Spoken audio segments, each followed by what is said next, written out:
Okay, so I made a video yesterday giving my thoughts about the potential scenarios that we're going to play out for the SPX heading into the next couple of weeks before the next FOMC/CPI numbers. And it looks like scenario one definitely is going to be the way it's going to go. And the reason for that is because, again, we had bad job numbers come out on Friday of last week, which the Fed does not like. Now, I say bad job numbers because in the eyes of the Fed, the ones controlling the market, they do not like the higher job numbers because they want unemployment to go up, not down, which sounds opposite of what makes sense, but you have to understand the Fed wants the economy to slow down. So as robust economy rears its head in the form of positive job numbers growth, that could mean that the Fed may have to raise rates higher than the initial 0.5 that it was thinking come next FOMC. But take a look at this line, man. Dead on. I mean, I got it dead on the bottom. I have not moved it. You can go back and watch yesterday's video. Spot on. I mean, you can't get closer than that. Let me go down to the 10-minute. As far as the bottom is concerned, I mean, dude, if I draw a line there, pretty effing close. Now, it very well could fall below that, but that's just pretty cool to see. But yeah, I think we're going to trend down up until the FOMC and fill that gap on the downside daily for, it's between 318 and 3859.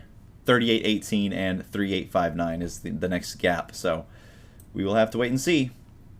But yeah, scenario one, downside before the report comes out, is what I'm thinking, especially after today.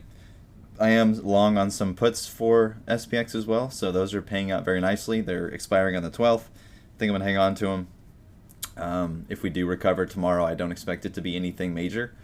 But let's take a look at the repo numbers real quick, because CPI, you're going to want to pay attention to the repo numbers big time, because the repo is inflation. Repo is inflation.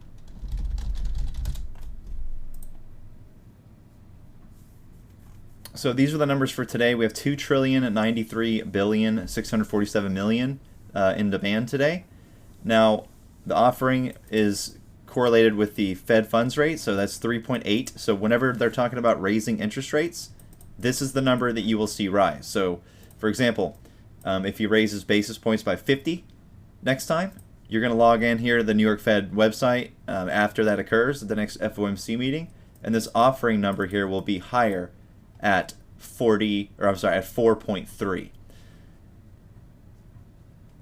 So just keep that in mind. But if we look at this chart overall, like this is the overall repo market since it's the dawn of its creation in 2013. This is the demand we see now. And if you pair this up with inflation, it's almost exactly correlated. And as you can see here, let's zoom in to the current day now. Inflation peaked in September. Like the very last day of September, or the last day of the fiscal year, is when inflation peaked, or when the repo was also the highest. Since then, the repo's been very slowly but surely dying off a little bit. And as that happens, that's how you can gauge if the CPI report is going to be good or bad. So you can definitely leverage this to your advantage in the markets, just utilizing the repo demand numbers with the inflation expectations. And as long as it continues to go down, then the inflation report for CPI will be good. And then you know that if the CPI report is good, then that's going to be good for markets. So if you know the repo is going down, which will lead to a good CPI report, which will lead to higher markets, then you look at the current state of the market, and that's how you can tell that we're going to go down up until FOMC, because they have to reset that RSI, or at least get it a little bit lower than where it was, so that it doesn't get overextended. And then we have that good report that would just send it into way overbought territory, which would be too easy of a play for everyone to take advantage of. So that's my thought process behind it. Yeah, man, I mean, we'll see what happens the rest of the week, but so far so good. Let's go.